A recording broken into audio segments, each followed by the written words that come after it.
Their Look kids at him are and so think, pumped up, he said. what the hell did I do there? Yeah, I was hoping they, I know that that's grunt, not how that that's grunt supposed to happen. county there. Yeah. Good morning. Well, It's Monday, November 18th, 2024. It's 9 a.m. It's Muscatine County Board of Supervisors. First item on the agenda is to review the agenda. I would move to approve as presented. I have a motion by Scott, Second. second by Kurt. Any further discussion? All in favor signify by saying aye. Aye. Opposed, the same. Motion carries.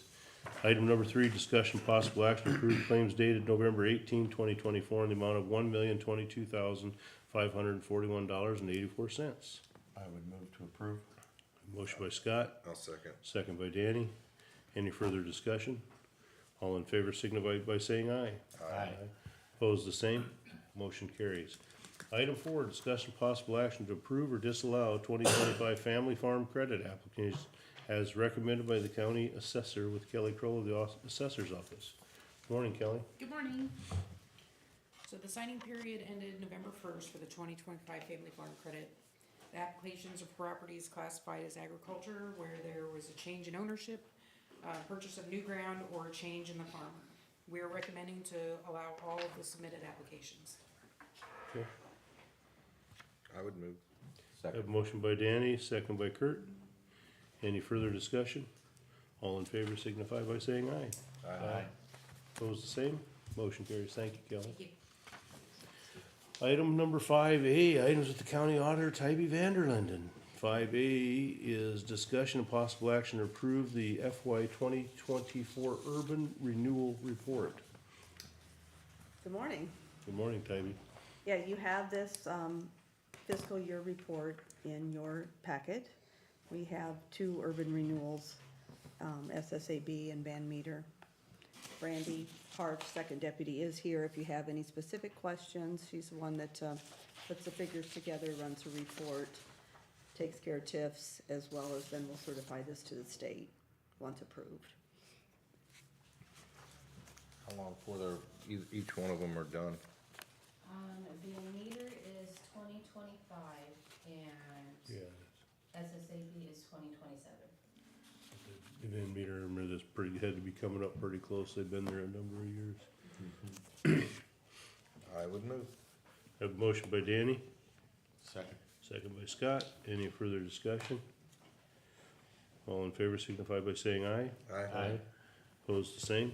Motion carries. Item 5B, discussion of possible action to order a recount of the U.S. Representative District 1 race from the November 5th, 2024 general election. So I think you all saw that the auditor forwarded us, well, she forwarded it to me, and I think I forwarded it on to everybody. The candidate, Bohannon, has requested a recount in the election, so it meets all the criteria, so I would move. I have a motion by Danny, Second. second by Kurt. Any further discussion? All in favor signify by saying aye. Aye. Opposed, the same. Motion carries. Just a clarification on that, Tybee, your office is responsible for all the costs on that. There's no reimbursement by the state, is that correct? That's correct. And that's probably an unbudgeted expense from your perspective, because you really don't know if these come, all right. The cost will come if the recount occurs after regular hours or on a Saturday, Sunday. Then the staff that will need to assist with the machine and handling the ballot to hand them over have to be on duty. So you're planning on doing it this Saturday and Sunday, you said? No, I said if. If they can't There's do it nothing during work. confirmed. I do So when not do you have, think it'll start? I have no information to give you. I just know the designee from the 2 political parties, and they have to agree on the 3rd member. And as of yesterday, they had not given me that name. So it has Then to you're- be done by December 1st. So I'll keep you updated, All right. and the public will be invited. Okay, 5C is a second tier canvas for the Loiza Muscatine School District Public Measure QD. Okay. Second tier is the Loiza County abstract of votes combined with Muscatine, as Muscatine is the control county for public measure QD, held November 5th, 2024 with the general election. The yes votes were 1,241. The no received 870, for a total of 2,111 votes. The total overall undervotes were 70 undervotes in Muscatine County, 47 undervotes in Loiza County, a total of 117 undervotes for this public measure. Okay. Thank you. Do we don't, we just read the canvas, we Right. don't, there's no accepting, this is what it is. Okay, did you have anything else for us this morning, Tammy? That's it. All right. Here we thought the election might be coming to an end and you go into a recount. That's Yeah. right. Okay. Item number 6, items with Planning and Zoning Administrator Eric Furness. 6A is to review a special use permit issued by the Muscatine County Board of Adjustment on November 8th, 2024. Yes, good morning. There was just one case in front of the Board of Adjustment on November 8th. It was for a special use permit for a seasonal recreational cottage site off Echo Avenue. Pretty standard stuff. Seasonal recreational cottages are special permitted uses in the A1 district. This property has, it sits on the west side of Echo Avenue, so there's a lot of wetland, kind of recreational property this person owns, and they wanted to establish a seasonal recreational cottage site. They met the minimum lot size and separation distances for that, so that was granted and approved. Basically, they wanted to use their camper for a seasonal recreational cottage site for family stuff. Campers can be designated travel trailers, mobile homes, and campers as seasonal recreational cottages if they're wishing to install permanent utilities. And that's what they wanted to do, and so we make them apply for a seasonal recreational cottage permit just as if they were building an actual cottage. It's not in the floodplain, but it does overlook like recreational wetland type ground, so. This is not in a floodplain? No. So, that was it, no action, it's just a review of special use permits for your information. Do you have anything else this morning, Eric? I sent you, I sent you guys an email on update from the Lower Cedar. I submitted the claim request for Kayla to pay our third of 4 of the committed funds from the ARPA funds. Sent you some of the updates at Heartland to kind of tell you what they've been doing in the last couple years. As you saw, not a lot of work yet in Muscatine County, although there's some on his radar. There's quite a few cover crop acres in Muscatine County. Kurt, do you remember the agency that shared those maps on the effects of cover crop acreage? It was really, really impressive, like what the effects on flooding could be. Obviously, we're never gonna cover 100% of the acreages in the watershed with cover crops, but it is significant what it does for reducing runoff and capturing and slowing water. They had like scenarios mapped. If you had 25% of the acres under cover crop in the watershed, 50%, and it was really, I'm gonna try to get that presentation forwarded to you. It was like a slideshow, but it was really, really beneficial. She sent them, you didn't get it? I think I did, I couldn't remember. She sent them who- to the end of last, that was through the hydrology lab. Yeah, I think that was at Her and University. the of- grad student, Logan, Yeah, yeah, they compared cover crop acres, Rain- bioreactors, field border, I call them pits, and then, if they put in, sediment ponds or, what all 3 or each one individually did, it was, yeah, it does, slow down the water movement in the county, that's for sure. tremendously Yeah. when you just slow it down on the farm level. Edge of field buffer, saturated Saturated buffers buffers, is the same, thing, and then we have some of the bioreactors that capture tile runoff and reduce nitrates before it goes into drainage ditches, and they're all working very well. Gradually working down the watershed, but as we've commented before, anything that happens upstream benefits us as well. Yeah. Significantly here, so. In our last week's meeting of the Ports of Eastern Iowa, Dr. Singh had said that there's a national publication that works around ports and watershed, water, and they were wanting some information about Corn Belt ports. I had sent her that note you did from the Lower Cedar watershed, and I suggested that she reach out maybe to somebody from the watershed management to talk about, because one of the issues that you hear about frequently is that the upper Midwest and Iowa, the Corn Belt basically, are doing nothing on water quality. And I think there is a lot of activity with these watershed management authorities to try to help with, runoff, sediment, and kind of find our problematic watersheds and deal with them. So I, hopefully, and maybe she'll reach out to you, Eric, or somebody, I don't know how she'll reach out, but I don't know, it's like Eddie Magazine or something like that. I don't know what the name of it was. Yeah, all these activities that our batch and builds work with tie in really wonderfully to like nutrient reduction strategies. Cover crops alone with what they can capture and hold as far as nitrogen as opposed to putting commercial fertilizer on and then letting it either be killed out and reused. I mean, it really does a lot for the nutrient reduction strategy. And so it was just very impressive, the modeling they put together, what could be the benefits you can get from some of these practices that are beneficial to the farmer and certainly to the surface waters as well, so.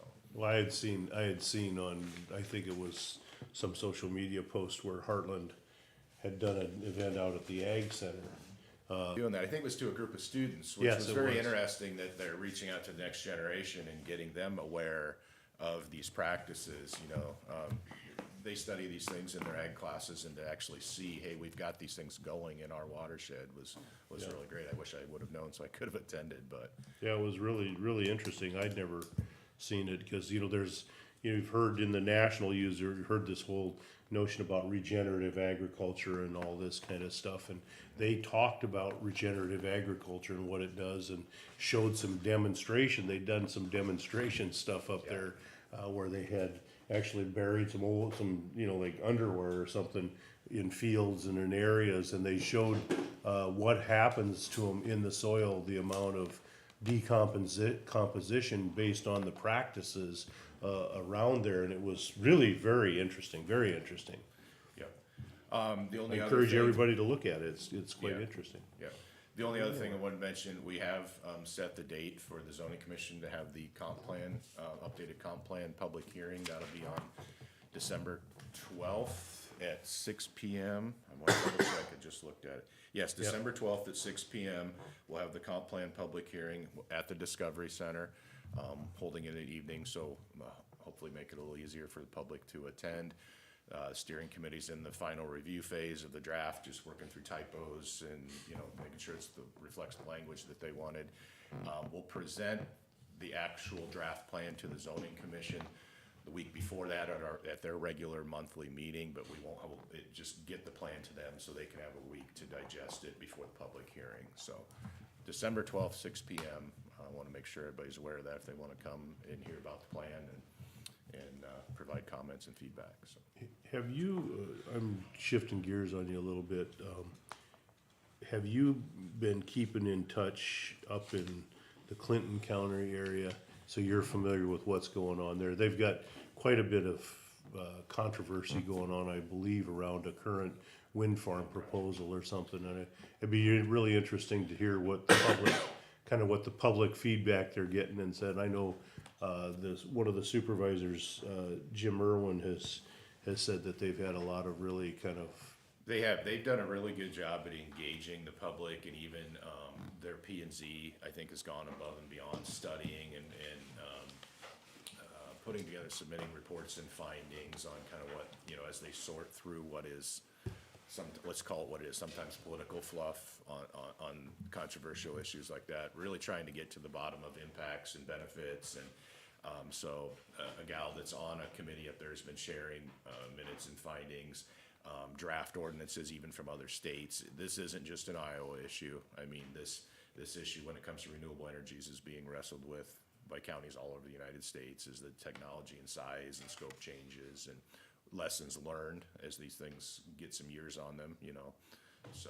Well, I think that, what we learned, when we started opening it up here, the new proposals for these, 650-foot tall turbines are significantly different than what we've witnessed in the past at the 200 feet. So you start talking 600 versus 200 feet, you're talking a whole bunch of different things that can happen. Yeah, so. until 6 months ago, I had never heard concerns that wind farms can disrupt Doppler weather radar.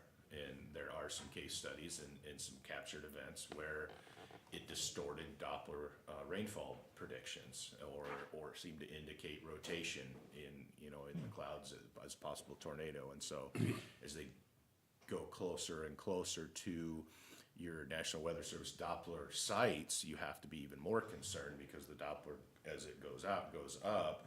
And so if they are closer to the Doppler and taller, their potential for disruption is there. So we're trying to find scholarly articles and studies on that as well, to try to take that type of stuff into consideration. Then you obviously have your environmental, your bird strike, your the disruption, sometimes the pattern tiling in fields, because these things have big bases, big concrete bases that go much deeper than farm tiles. And even there's some studies by the DNR being done, I guess, on groundwater flows and wells, effects to wells, that we're just now hearing about. So a lot of things to consider, big topic. Yeah. But yes, answer your question, we are in contact with Clinton and Dubuque, and as they work through some of that. Okay, great, thank you, Eric.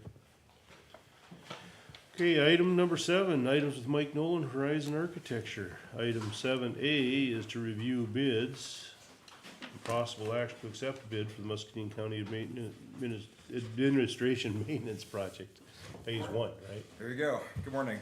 So this was, as we had discussed a couple of weeks back, for this building, looking at some roof level items that we want to try and get done yet this year. This would be the phase 1. Phase 2 we'll look at in the spring, which would be some tuck pointing and kind of work our way down to the ground and then do some sealing.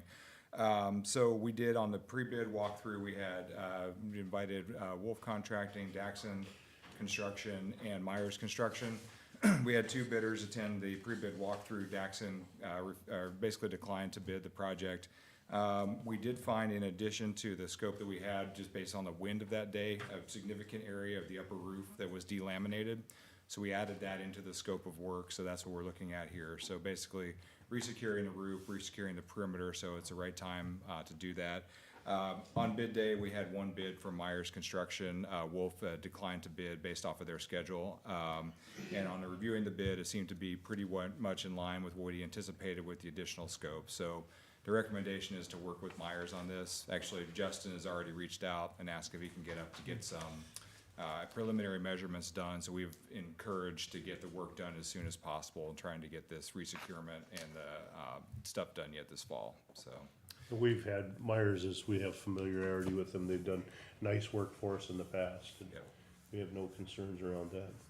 When there's situations that we only have one bidder, is there a way that other companies are aware that they can make a bid if they want, or are we reaching out and only asking so many? The way we'll do procurement is if we have anything that's below, I think, $135,000 threshold, anything above that, we have to go for full public bidding. If we have a smaller project or something that is specific, then we will reach out to 3 qualified bidders that we know. So that's typically how we do the prospect here. We've invited, a couple of the bidders we've invited for some of these opens have declined a couple of times. We'll probably find a different pool. But what we did was took 3 known bidders that we knew would do considerable comparable work and give us same bids for that. So it decreases the overall administration time to be able to go to 3 pre-qualified bidders, if you will. We don't have a formal list, but if we have other folks that feel like would be competent and qualified, please refer them to me, and we'll make sure that we get them on some of these future projects. Yeah, that's kind of, a lot of this work is specialty work. Okay. We have a motion, I'll move. you got a motion by Danny, Second. second by Scott. Any further comments? All in favor signify by saying aye. Aye. Opposed, the same? Motion carries. Give you a couple quick updates on some other things we have going. So we bid out law enforcement projects. We had an open project for access panels and an access platform. Checked in with Spectra Build. That platform is installed. They're going to do the decking and the railing sometime here in the next couple of weeks. The access panels are in, so it's been a long time coming, getting the coordination and all the pieces together. Hopefully we'll get that project closed out. For the exterior and insulated panels, the last we heard from Henley Construction was they were expecting to have delivery of their panels right after Thanksgiving. And speaking with, we've been coordinating with Captain McCleary. It's all outside, so they don't really care, and they'll get started when they get started, but we're hoping to see that work start here in December. The other project is the concrete at the deputies. We're gonna take a look at that here today. I'm assuming that was installed last time I was there, I think about a week and a half ago. They had done some preliminary, It's all done, we've looked at all the cuts are done. There's final grading work, obviously, with the weather kind of turned bad to do the dirt work, but they got all the concrete. Yeah, I drove by the other day and it looked like it was all in, maybe it had to strip forms and grading, I think is all I saw, yeah. great.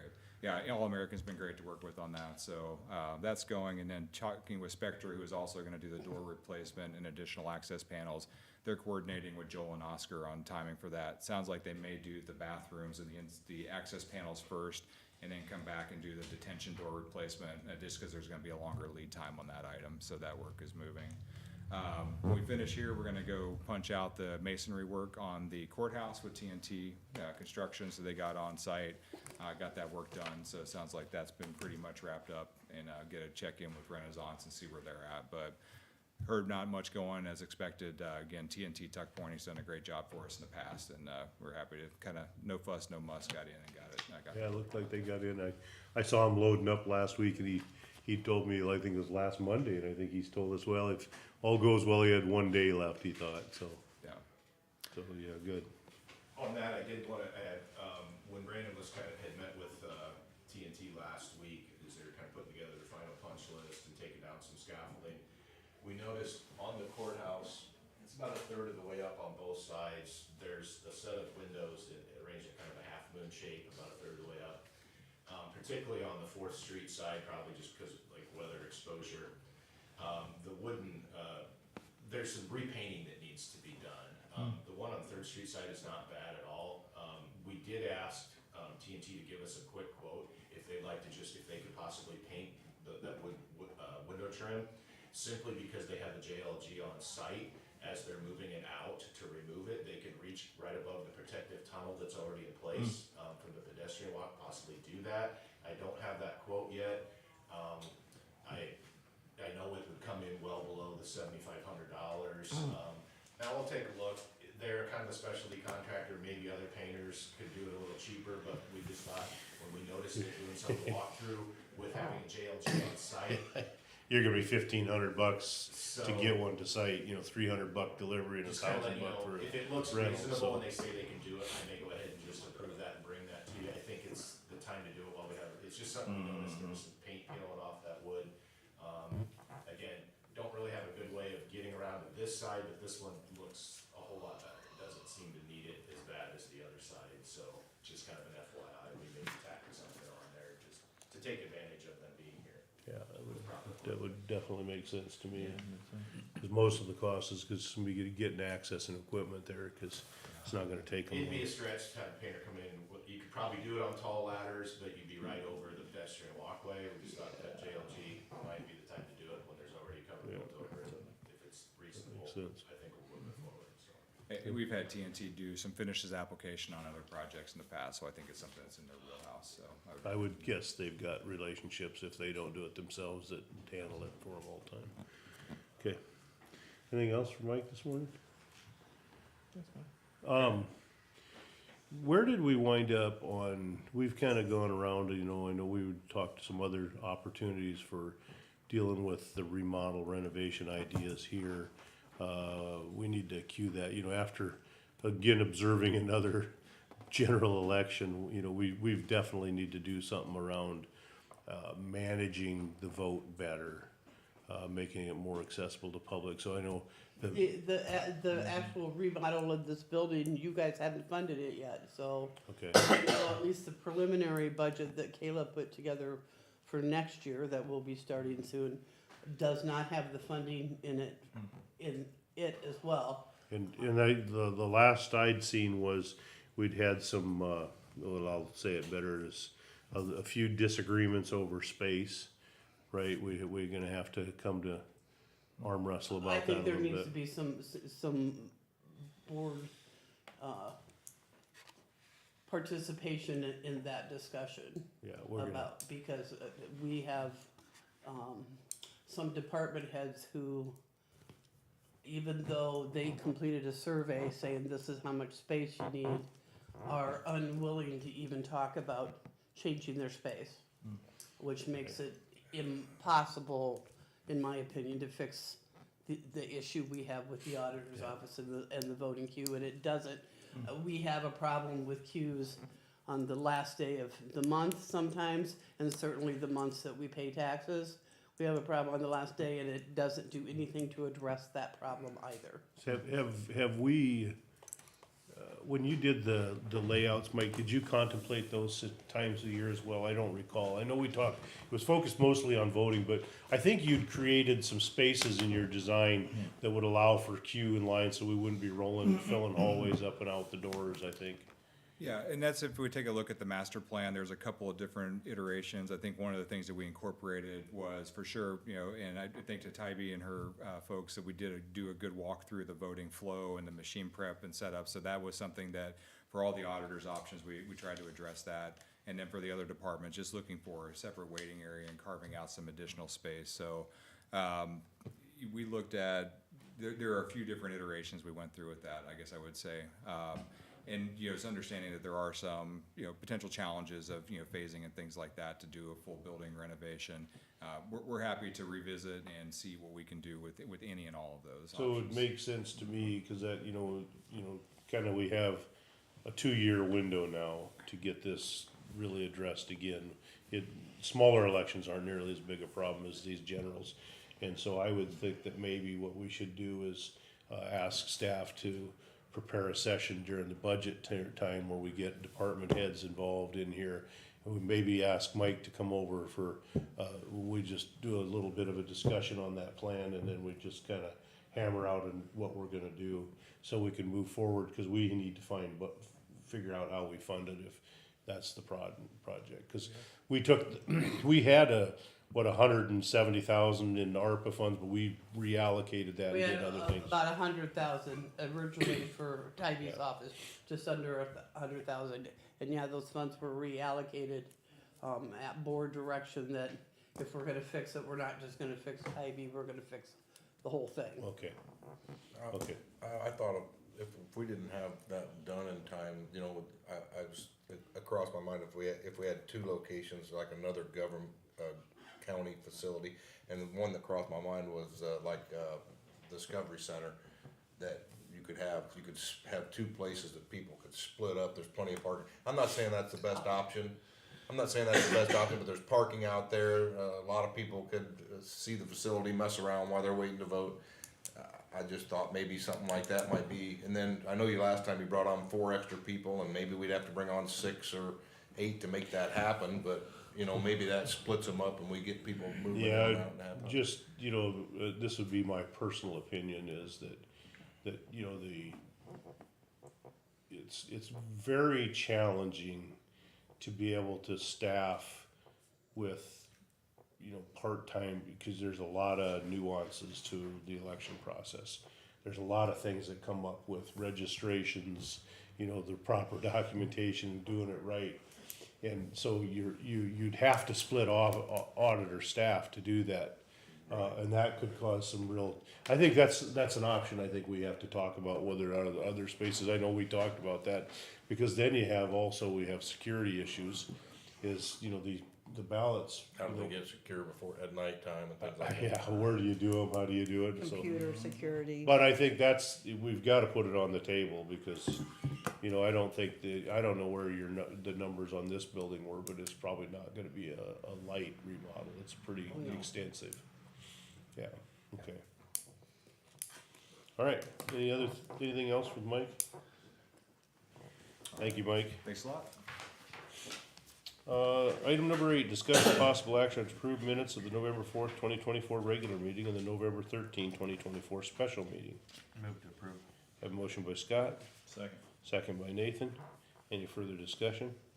All in favor signify by saying aye. Aye. Opposed, the same. Motion carries. Correspondence, Scott. I had nothing to note. Nathan? Same. I would note, we had a number of things around the post-election audit from the auditor and the recount request. The other thing is I got an email from Colonel Sinkler. He's been the one, as the group that's been helping us kind of with these whole port initiatives. He indicated, so Illinois, when the rules changed, Illinois had an effort, they continued over there, and they got, you know, probably a couple of years ahead of us now, a year and a half.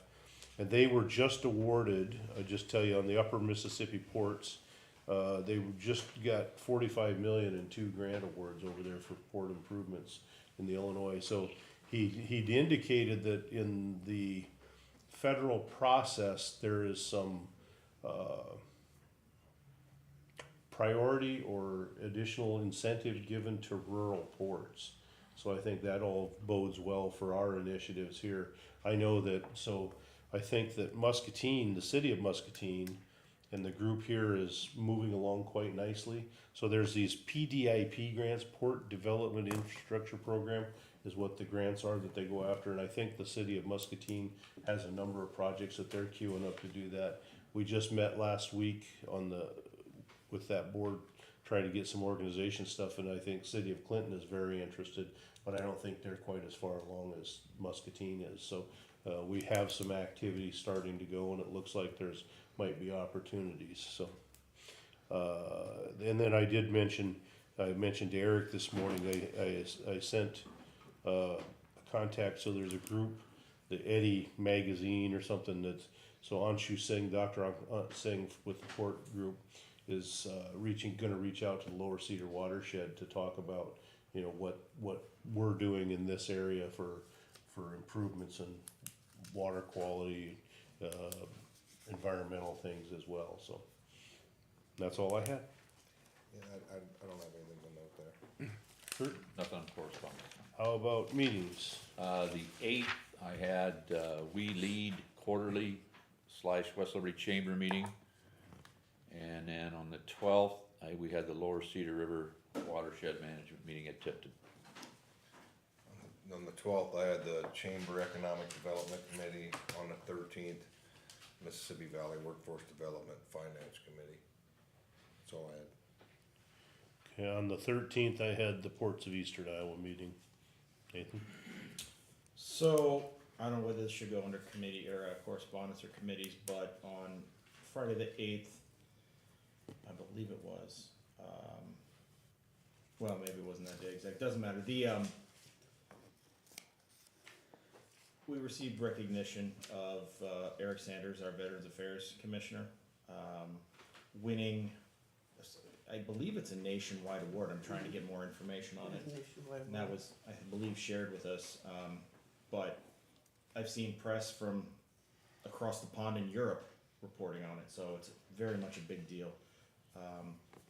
I'd love for actual media to pick this up here, because I think it just is a really great story and shows just what a great advocate we have for veterans in Eric, and just really appreciate everything he does. Yeah, I believe Jen Kraft, I think, forwarded us a note from the public health, wasn't it, that Eric received an award for his advocacy, and I can't remember which category it was. I apologize to Eric, because we do have a great resource in Eric in our Veterans Committee. I can tell you right here, it's the All-Star Community Advocate Award from Silicon Technology, or no, Tyler Technologies. Tyler. Yeah. So, very big deal. They give 5 awards annually to the veterans across the entire country. He was the only one in that category. Okay. Okay. Anything else there? No, that's it. Nathan, Scott? And I had no committee reports. Okay, items with the administration office. Discussion and possible action to approve an education reimbursement request. So moved. I have a motion by Nathan, and a second by Scott. Any further discussion? All in favor signify by saying aye. Aye. Opposed the same? Motion carries. Anything else, Nancy? I don't have anything else to note. Okay, item number 12 is to receive information from county employees. Any county employees wishing to address the board? Good Brian. morning. I want to give a bit of a project update. Our Charlie Ave bridge, the bridge itself is mostly complete, minus some guardrails, but we gotta do some dirt work before we can do that.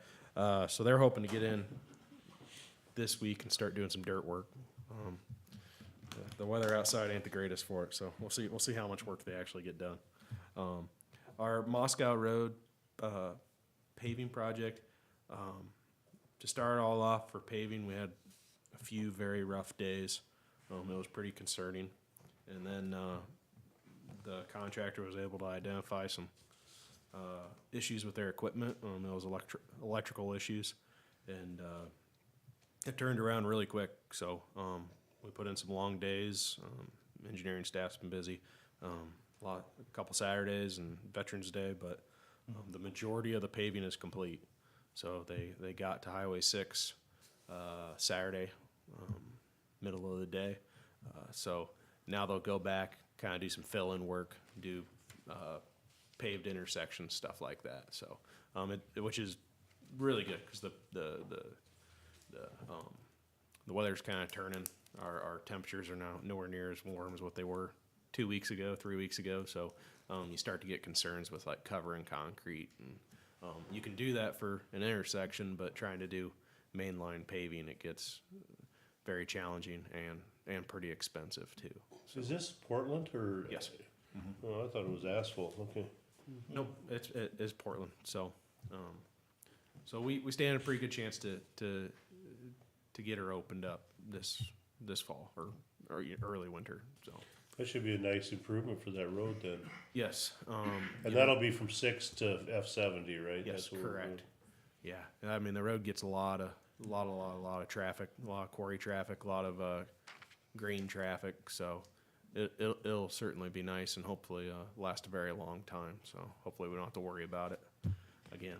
So For a long time, yeah. that's all I got. So, Okay, thank you, Brian. yep, thank you. Any other county employees? Seeing no one else come forward, receive comments from public, any members of the public? Seeing no one come forward, meeting is adjourned.